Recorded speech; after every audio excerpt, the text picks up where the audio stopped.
La pluie, une pluie battante, impitoyable.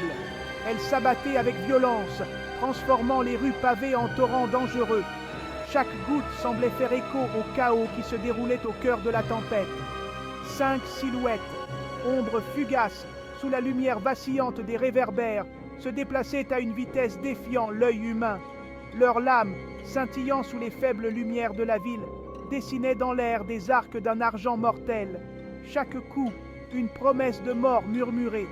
L'air crépitait d'énergie, une danse dangereuse d'acier et de fureur. Le choc de l'acier résonnait dans la nuit, une symphonie discordante de violence. Des étincelles jaillissaient, illuminant momentanément la détermination sinistre gravée sur les visages des combattants. Chaque parade, chaque estoc était le témoignage d'années de compétences affûtées et d'une concentration inébranlable.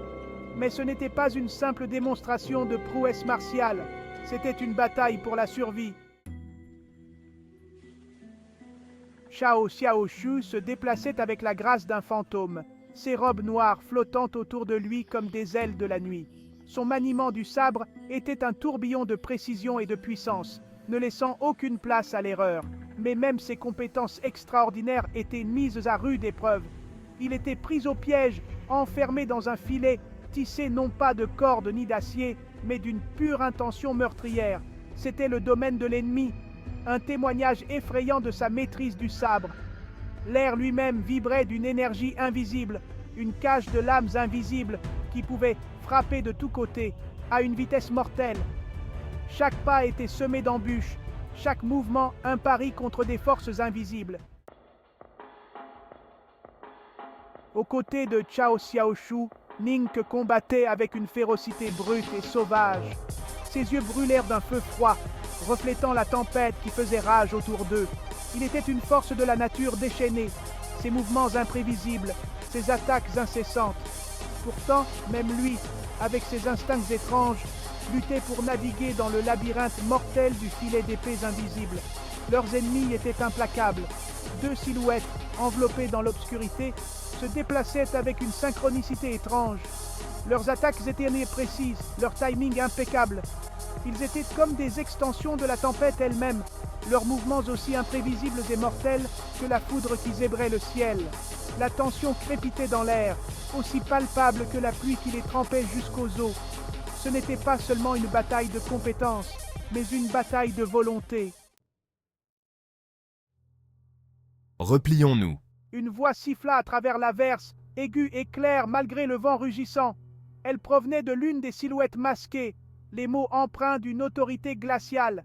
Chao Xiaoshu, croisant le regard de Ningke, vit une lueur d'hésitation dans les yeux du jeune homme. Il comprenait. La retraite n'était pas une reddition, mais une nécessité tactique face à une force écrasante. L'Empire Tang paiera pour cela. Cracha Chao Xiaoshu, la voix pleine de venin.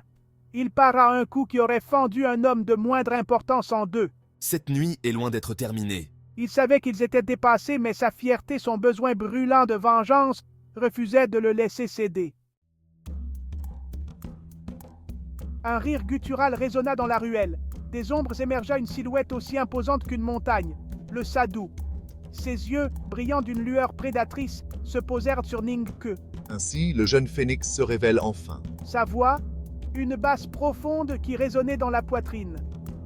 La reconnaissance se fit jour sur le visage de Ningke, un mélange de surprise et de compréhension sinistre. Le Sadhu, une figure de son passé, un signe avant-coureur de chaos et de destruction. Sa présence ici, dans cette ruelle trempée par la pluie, ne pouvait signifier qu'une chose: leurs ennemis étaient bien plus nombreux, bien plus puissants qu'ils ne l'avaient imaginé. Leur présence ici, leur vie même, était sacrifiable dans la poursuite d'un dessein grandiose. Ils n'étaient que des pions, pris dans un jeu de pouvoir qui les dépassait. Chao Xiaoshu lança un regard méprisant aux soldats Tang qui arrivaient, le visage déformé par un mélange de peur et d'anticipation.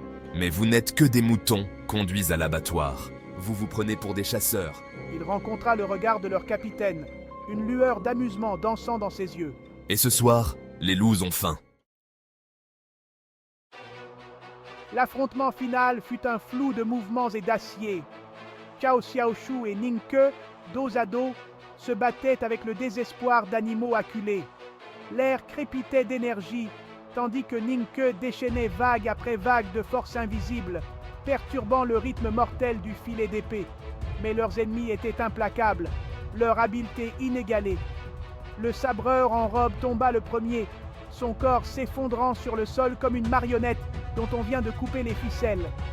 Le sadou, cependant, s'avéra un adversaire plus redoutable.